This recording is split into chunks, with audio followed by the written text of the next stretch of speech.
Sobat Forum, bersama saya Puspita Chandra Dewi. Inilah Forum hari ini.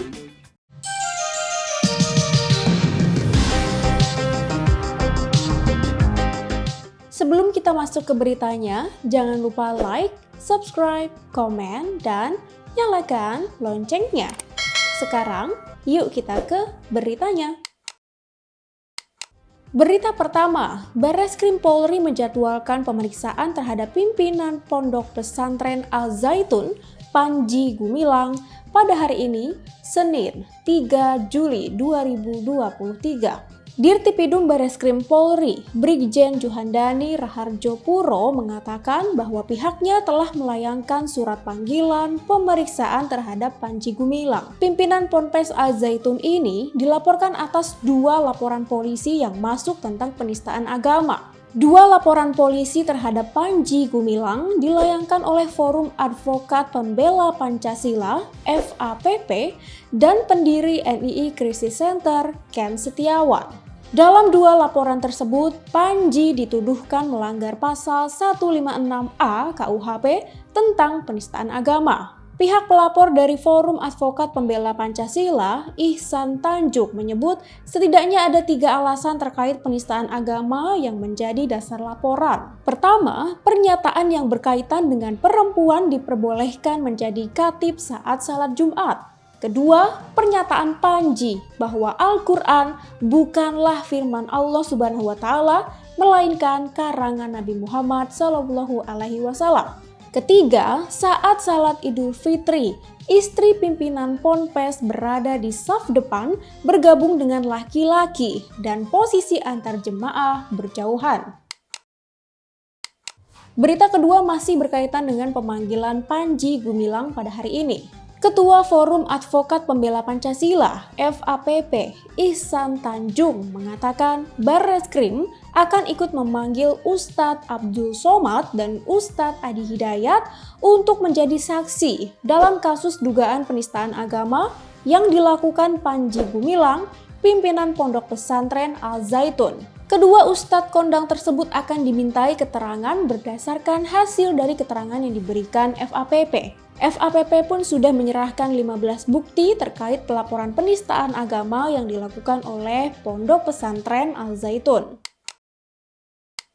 Berita berikutnya datang dari Menpora, Dito Aryo Tejo, yang memenuhi panggilan Kejaksaan Agung pada Senin 3 Juli 2023. Dito datang pukul 13 waktu Indonesia Barat menggunakan busana sporty seperti jaket hitam dengan celana senada, serta kaos dan juga topi berwarna merah. Sebenarnya Dito dijadwalkan melakukan pemeriksaan pada pagi hari pukul 9 waktu Indonesia Barat. Namun akhirnya diundur menjadi pukul 13 waktu Indonesia Barat. Sementara itu sebelum datang ke Kejagung untuk diperiksa, Dito juga mengatakan telah meminta izin kepada Mensesnek. Sebelumnya Kejagung memanggil Menpora Dito Aryo Tejo untuk diperiksa sebagai saksi kasus korupsi penyediaan infrastruktur BTS 4G dan infrastruktur pendukung paket 1, 2, 3, 4, dan 5 Bakti Kementerian Kominfo tahun 2020-2022. Dalam penggalan berita acara pemeriksaan atau BAP yang beredar, nama Dito Aryo Tejo disebut-sebut oleh Irwan Hermawan,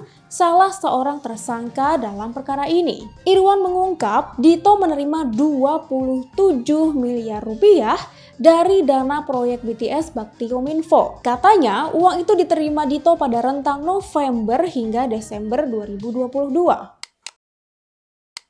Berita berikutnya datang dari mantan penyidik KPK, Novel Baswedan, yang mengungkapkan ada pegawai KPK yang memiliki transaksi senilai 300 miliar rupiah.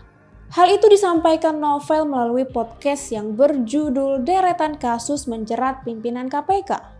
Bersama dengan mantan Wakil Ketua KPK Bambang Wijoyanto, Novel mengatakan temuannya merujuk pada data PPATK. Novel menyebut transaksi tersebut tidak logis bagi penyidik di KPK.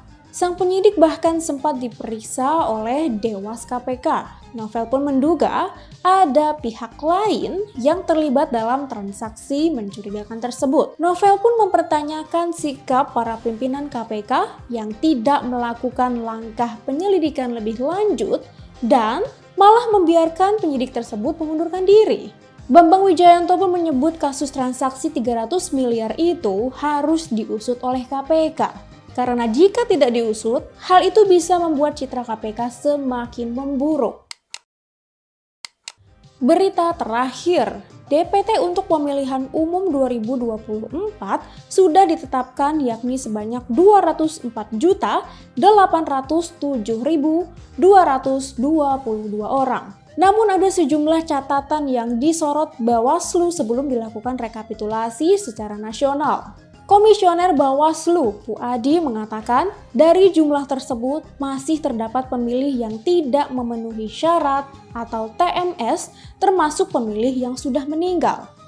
Terdapat juga potensi pemilih yang sudah tidak berada di TPS khusus, namun hak pilihnya masih ada. Hal tersebut membuat pemilih berpotensi bisa memperoleh suara ganda. Bawaslu juga menyoroti isu krusial lainnya, yakni belum terakomodasinya pemilih di TPS lokasi khusus. Dia menyoroti hal demikian di Ibu Kota Nusantara atau IKN. Bawaslu juga menyoroti tentang masih terdapat wilayah yang harusnya ada TPS lokasi khusus, namun tidak dibangun TPS lokasi tersebut. Hal itu berpotensi membuat pemilih tidak dapat memberikan suaranya hingga potensi kerawanan lainnya seperti pemungutan suara ulang. Hal lain yang perlu diperhatikan yakni database kependudukan yang bermasalah.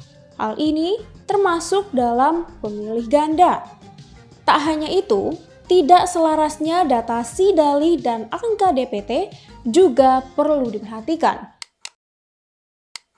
Demikian berita-berita yang dapat kami rangkum untuk forum hari ini, Senin 3 Juli 2023. Untuk semua sobat forum, jangan sampai lupa terus update berita-berita terkini kalian di www.forumkeadilan.com. Saya Puspita Chandra Dewi, sampai jumpa.